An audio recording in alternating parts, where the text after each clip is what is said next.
नमस्कार दोस्तों। और हम लोग आज गेट 2000 के क्वेश्चन को डिस्कस करेंगे। और ये क्वेश्चन जो है हमारा इक्विवेलेंस पे बेस्ड है और हम देखेंगे कि ये किस प्रकार से इक्विवेलेंस के कंसेप्ट को यूज किया गया है। तो हमारे पास कह रहे हैं ये कि let A B C and D B proposition. हमारे पास A B C D 4 proposition है और इसके साथ क्या कह रहे हैं ये इसके साथ कह रहे हैं एज्यूम दैट द इक्विवेलेंस, ये हमें इक्विवेलेंस को एज्यूम करना है dash and dash holds then truth table of the formula dash.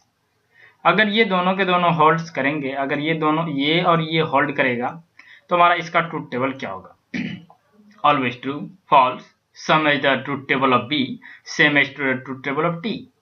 तो अब हमारे पास देखिए दो ऑप्शन गिवन है, ए इक्विवेलेंस विद बी और negation of B and B equivalence with C. तो दोस्तों हमारे पास बी इक्विवेलेंस विद सी से हमारे पास एक चीज का पता चल रहा है कि बी इक्वल टू सी हमारे पास ऑलरेडी गिवन है, ठीक है।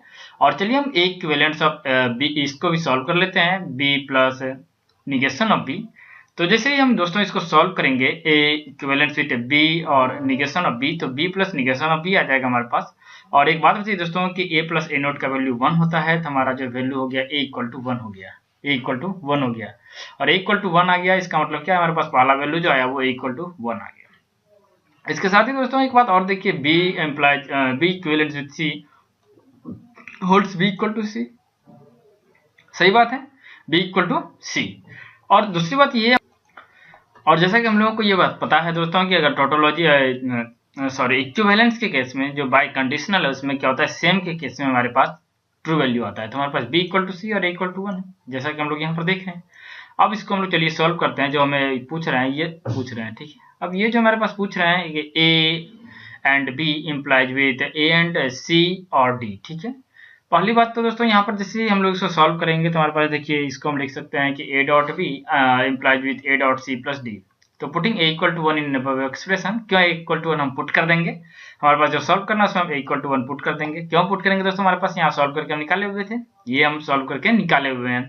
अच्छा ठीक है, a इक्वल टू 1 हमें पुट करना है यहाँ पे। a इक्वल टू 1 हम जैसे ही पुट किया दोस्तों यहाँ पे, तो हमारे पास 1 डॉट बी 1 डॉट सी आ गया।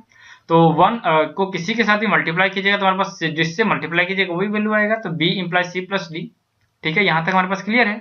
अच्छा c प्लस डी तो आ गया हमारे पास, b implies c plus D, तो b not plus c plus D आ गया। और हम b को क्या लिख सकते हैं, b को हम c भी लिख सकते हैं, क्योंकि हमें c यहाँ पे है तो हम इसको c नॉट लिख दें। c not plus c plus D वही क्या होगा, no putting b equal to c in the above expression we get c not. चूंकि हम b को c लिख सकते थे तो b नॉट भी लिख दिए यहाँ पर। तो c नॉट, अब बताइए c नॉट प्लस c क्या हो जाएगा, c नॉट प्लस c जो हमारा 1 हो जाएगा। और 1 प्लस d, 1 के साथ हम किसी को भी सम करेंगे दोस्तों तो 1 ही होगा। तो hence the given expression is always true. इसका मतलब ये क्या है, ये ऑलवेज ट्रू का कंडीशन, ये ऑलवेज ट्रू का कंडीशन, हमारा ए स्टेटमेंट सही है। और दोस्तों इसको हम लोग तो देखिए ये क्या किया, हम लोग एक्सप्रेशन को यूज करके सॉल्व किए। अब दूसरी बात में दोस्तों आप इसको ना ट्रूथ टेबल से भी सॉल्व कर सकते हैं। अगर मान लीजिए आपको इसमें कोई प्रॉब्लम बुझा रहा है तो आप क्या कर सकते हैं कि आप ए और बी माने, ए बी सी भी मानना पड़ेगा और डी भी मानना पड़ेगा दोस्तों, ठीक है।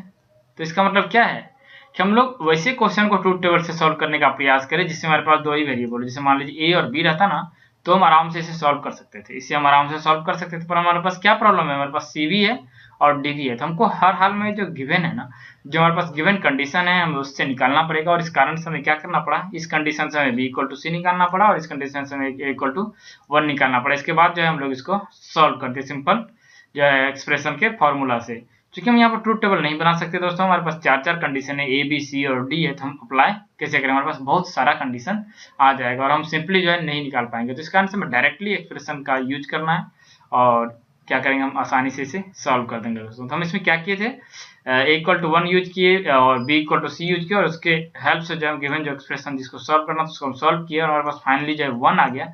और 1 आ गया इसका मतलब क्या है कि सारे के सारे हमारे पास ट्रू वैल्यू है, इसका मतलब क्या है, ऑलवेज ट्रू।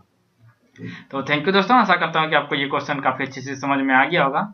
और इसके साथ ही दोस्तों अगर आप अभी तक इस चैनल को सब्सक्राइब नहीं किए हैं तो आप प्लीज दोस्तों इसे सब्सक्राइब कर लें ताकि मैं आपके लिए अधिक से अधिक वीडियो रेगुलर अपलोड करूं और आप उसे देख पाए दोस्तों। ठीक है, थैंक यू, मिलते हैं हम लोग अगले पार्ट में।